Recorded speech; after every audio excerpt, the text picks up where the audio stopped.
save our schools now. They did it, well, kind of. I scored a minor victory. Meeks got plenty of media attention, and the New Trier students and staff were polite. But what about momentum? If $17,000 per child isn't met by Friday, the students have been cheated. Tomorrow, send your child to school. A sit-in in downtown Chicago is just another unexcused absence. I believe in fighting the power, but go to school to learn how.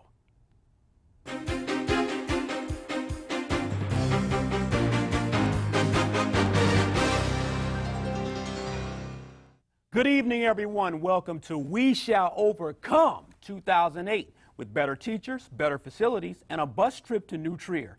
But what about doing the best you can with what you have? I've been to schools with great facilities, but with uninspired teachers. You should expect more from your child's existing school. That's more realistic than begging a Winnetka or Northfield school. Call me tonight and tell me that I'm wrong on Garrard McClendon Live. You know what? Joining us now is Reverend Marshall Elijah Hatch, Sr. from New Mount Pilgrim Missionary Baptist Church. Reverend Hatch, welcome to Garrard McClendon Live.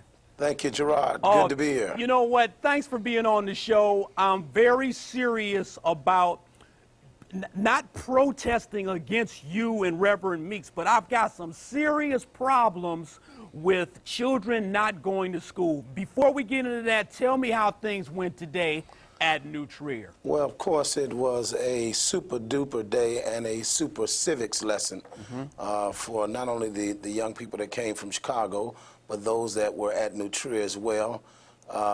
We had between 2,500 and 3,000 people.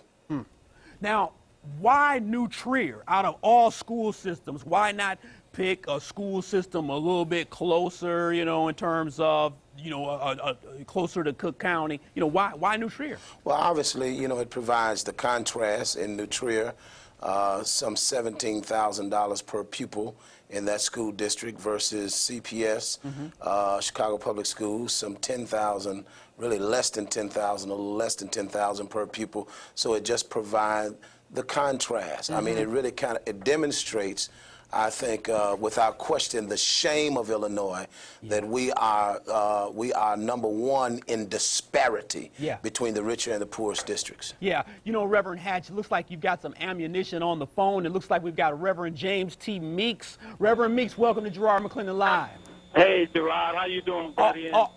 We got. Yes, how you doing? All right, how you doing there, Reverend Meeks? Great, great. This is excellent. Super duper. Reverend Meeks, I got to ask you, how did things go today? Reverend Hatch said it went well, but I still have some problems with you taking children to New Trier. How did it go, and justify this? Well, things went well. We had over 1,000 kids there registered today. But let me ask you a question. What is your problem so that I can explain it? My problem is that Rufus Williams put out a threat today. He said that if the children miss 8 days of school, they may have to go to summer school. Now, what my problem is not necessarily protesting for more school funding. My problem is yanking children out of school. Is this not a legislative adult issue? Rufus Williams cannot change the rules in the middle of the game. A child cannot be marked absent who has not enrolled in school. These children have not yet enrolled in school. They are not absent until they are first marked present. So that's a fallacy. They're trying to frighten children. And so we could go on to the next question. Now, what was the next question? Okay, so Reverend Meeks, how many days are you going to keep the children out of school? Because even if the children don't have to go to summer school, how long are they going to stay out? September, October, November? Well, we're planning to keep them out through Friday, and then Friday night the ministers will have a meeting, and we will assess where we are and whether or not we should recommend to their parents they go back. Here's another question that I think is more important. Rather than being concerned that they missed the day, we want people to be concerned that they're missing an education. Yeah. Kids who go to this system 180 days are missing an education. The school, by its own admission, say they don't have the resources to properly educate them. 50% of them drop out, 63% of boys, and then those who do go on and graduate and get into high school, they are not prepared. 91% of them can't do math at the high school level, and 75% of them can't read at grade level. So the schools don't have the resources to properly educate them. So what are we discussing here? Reverend Meeks, is this a funding issue, though? If we go to Naperville, they have $9,800 per student. Chicago has the same. Is it just a funding issue? It is a funding issue. The feeder school for New Trier is $21,000 per student. The New Trier people told me today, whatever I do, don't let people say it's not a funding issue. They couldn't operate on our budget. If they had to operate on our budget, they would lose $31 million a year. Sure, it is a funding issue. 88% of their teachers have a master's degree, yes, compared to 20% of our teachers. With funding, you can pay for better teachers.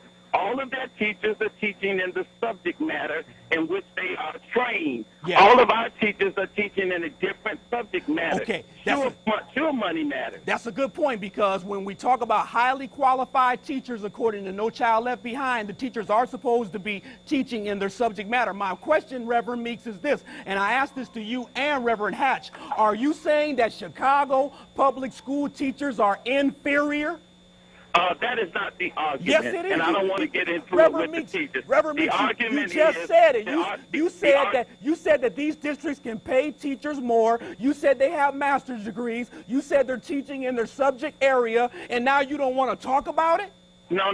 The word is not inferior. They have more teachers teaching in their subject matters than Chicago does. They have more teachers with master's degrees than Chicago does.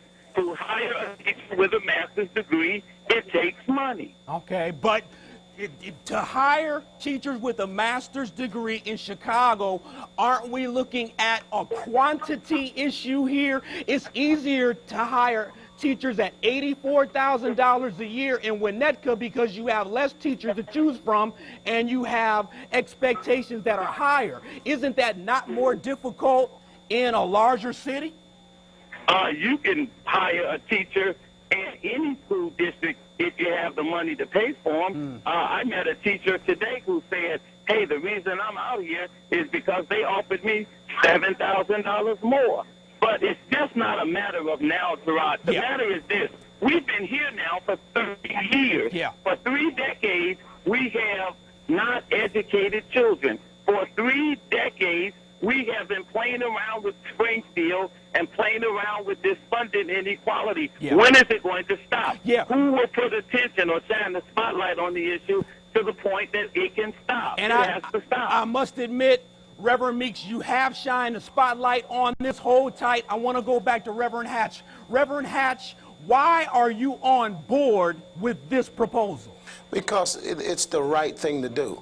I think that, you know, when you look at who we're really talking about, we're talking about children who really have the most needs, most educational needs, and they're getting the least amount of funding. I mean, it really is not a political issue. The reason why clergy are involved, it is a moral issue. I mean, it is downright wrong and it's un-American for the children who have the greatest needs to have the least amount of money invested in them. So, Reverend Hatch, it's a social justice issue for you, correct? Yes, it's a matter of right or wrong. Yes. It's a moral issue. Yes, and I want to go back to Reverend Meeks. Reverend Meeks, I thank you so much for coming on Garrard McClendon Live. Give me a closing statement, please. The closing statement is this. Rufus Williams' children, Mayor Daley's children, and mine. Rufus's kids are Whitney Young. All schools are not Whitney Young. Mayor Daley's kids went to private school. My kids went to a private high school. What do parents do that can't afford it? They deserve education for their children just like we provided an education for ours. It should happen in the public school system, and we should fight and make sure that every public school is good, not just a few, not just for the rich, not just for the privileged, and that's why we're fighting this fight. Yes, sir, Reverend Meeks. Reverend Meeks, closing comment, what about charter schools? I think that every public school should be a good school. And if every public school was a good school, we wouldn't need charter schools. Reverend Meeks from Salem Baptist, we appreciate you. Thank you. And Thank you. Keep marching Thank you. on. All right, bye-bye. Take care, Reverend. Was Board President Rufus Williams threatening parents and students? You better go to school tomorrow. Call me, 630-575-TALK. More Garrard McClendon live in 2 minutes. 9 days of school. You will have to go to summer school to be promoted. So anyone who is not in school today, know that you are directly affecting your future by not being in school today. So if you're not here, get here right now. No matter what you think a good reason is not to be in school, it's not good enough.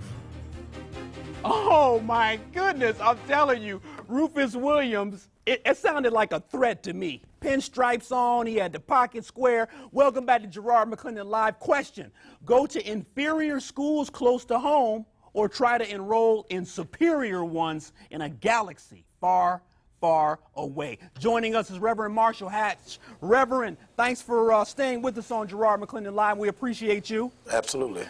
Reverend Hatch, I'm going to read some blogs here, and then I'm going to continue with the discussion. I'm reading a blog here from Pat. She says, the CPS boycott holds a message that needs to be heard. The boycott does not advocate for children to stay home and play video games or do nothing. It advocates for children and their parents to participate in the boycott. What do you think about that, Reverend Hatch? Well, absolutely. I mean, the boycott is about a thirst for education. I mean, if you could have seen some of the things we saw today, a marvelous civics lesson for the children, for the young people that were with us, not only fighting for themselves, but really fighting for all of the students in the state of Illinois. And so we really had school today, and I think a very meaningful lesson. Yes. I'm going to go to one more blog comment. I'm going to Dave. Dave says, I have no problem with Reverend Meeks calling for more funding for schools.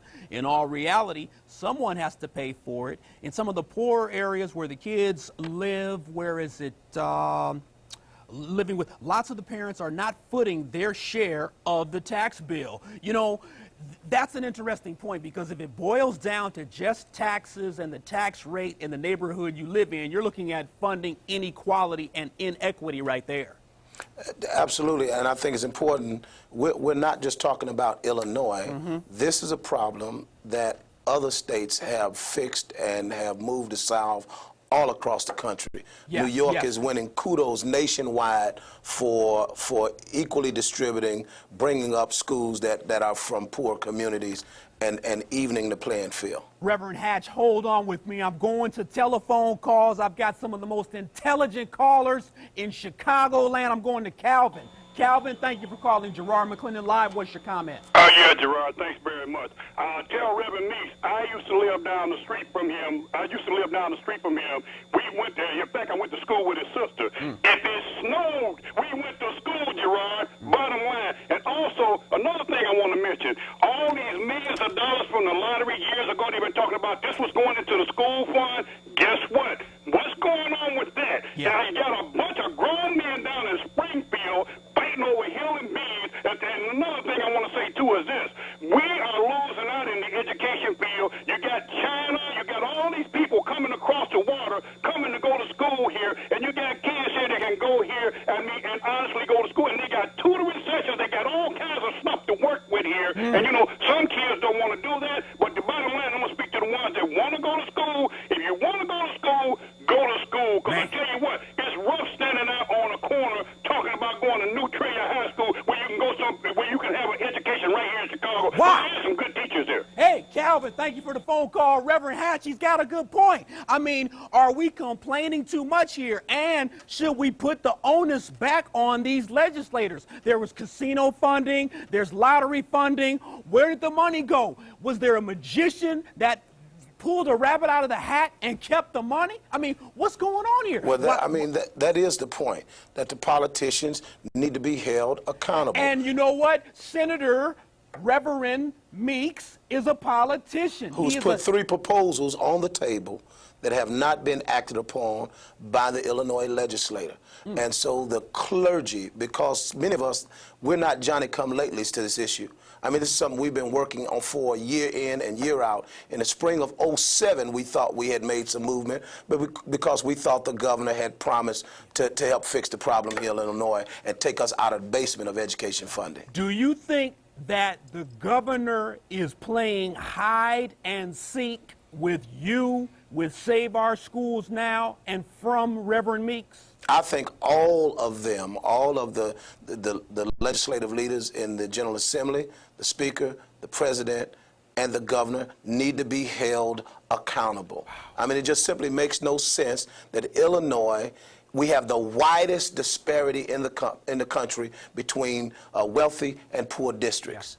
I mean, we're at the education basement. I call it the shame of Illinois. Yeah, it's 49th. Illinois is 49th in funding. It's ridiculous. We're 49th in the state's contribution to school funding, because the state contribution actually is what provides the equalizing force in education. That's the way it's done all across the country. We're not talking about rocket science here. We're talking about the will to do the right thing. I appreciate that, Reverend Hatch. Hold tight. Is funding the only issue? Maybe it's behavior, expectations, and goal setting. 630-575-TALK is my number. Call me. More Garrard McClendon Live. We'll be back in a moment. You don't hear pastors say, don't come to my church on Sunday.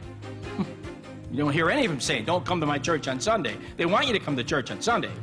But then they're telling you not to send their children to school. The first day of school. Now, that is pretty harsh. Come to church, but don't send your child to school. That's pretty harsh, I think. It's very harsh. Oh, Mayor Daley has lowered the boom. Go to church, but don't go to school. And when you come to church, expect 2 collections. Maybe CPS should take up a collection for $17,000 per child per year. You're watching Garrard McClendon Live. We're going to be going back to the phone shortly. I do want to look at another blog comment from Kim. Kim says, I have supported Reverend Meeks on many things. I support his vision on this problem today. However, I don't think keeping the kids out of school was the best choice to make. I'm going to Dolores. You're on Garrard McClendon Live. Welcome to GML. Hello. Hi. I think that they threw the baby out with the bathwater. Uh-oh, you got to explain that one. They should not put this burden on children. It's the adults that have to fight for better schools, better teachers. The children should be in school. I hope New Trier takes some of these kids, and then these so-called ministers have to pay for the transportation for these kids to get to and from these schools. Dolores, thank you so much for your call. Reverend Hatch, she's got a good point. I mean, it's one thing to bus children to Northfield and Winnetka for 2 or 3 days. It's another thing to bus those children out there for a 180-day school year. What's your answer to that, Reverend? Well, I think number one, all of us want the same thing. I mean, we know that it is right to have equitable funding in Illinois. The point is that had we not had the threat of a boycott, and had we not carried out what we're carrying out this week so far, we would not be having this conversation. So we wouldn't be on your show. So it's already borne fruit. That's the point. You're absolutely right. I'm asking, though, is this protest symbolic or is it realistic? Well, it is realistic in that we have now more momentum in this state to build on, to really address this problem that we've had for almost 35 years. Yeah, it's a good point. So we've already borne really tremendous fruit. Reverend More Hatch. people understand unequitable funding in education than did this time last month. BJ, you're on Garrard McClendon Live. Make it quick, BJ. What's your comment? Kids should go to school. Parents, let them fight for them. My nephew goes to a charter school. The end. Wow, thank you, BJ. BJ made it plain. She made it quick. Let's see if I can get one more call in. Jesse. Jesse, are you there? Garrard McClendon Live. What's your comment? Hi, Gerard. I went to New Trier today with the boycott. Excellent. It was an excellent thing, and I just want to make one comment. The pot is calling the kettle black. Rufus, Williams, and Mayor Daley, they failed to realize that they took the kids out of school back in May, June to Soldier Field for the same purpose. So why was it good for them and not for us to fight for the same thing? Wow, excellent phone call. Reverend Hatch, talk to me. I've got to go to break soon, but make it real quick. Talk to me. The caller's exactly right. There were scores of children in Soldier Field rallying for education funding, and I personally have been down to Springfield with school bus loads of children from Chicago public schools to lobby for funding in Springfield. I mean, so obviously it's a great civic lessons for kids to stand up for themselves and then stand up for the young people that will come up behind them. Yes, sir. They'll always remember today, believe me. That's right. It's a lesson in civics. Are you sending your child to school tomorrow? Welcome back to Garrard McClendon Live. Empower yourself by going to the website, www.cltv.com/GML. Freedom of speech is alive and well. If phone lines are jammed, you can still reach me at GML Community through the power of a keystroke. Welcome back, Reverend Hatch. Reverend Hatch, I need a final word for today, my brother. Well, everybody listening, we need you to go to www.saveourschools.now.com. The protest continues. Yes. The fruit that has already been born. More people know about this issue than ever before. Appreciate it. And we're really going to move fast forward like a locomotive. Send your child to school tomorrow, but complain about everything you see that isn't sufficient. Poor lighting, broken windows, a lack of laboratories in the school, teachers using broken English while teaching. No one deserves that type of disrespect. Thanks to my guests, Reverend Marshall Hatch and Reverend Meeks. Gerard says, go to school tomorrow, go to school. Keep your head up, be encouraged. Ask or ask, Donda's rules, Sue choose. McClendonReport.com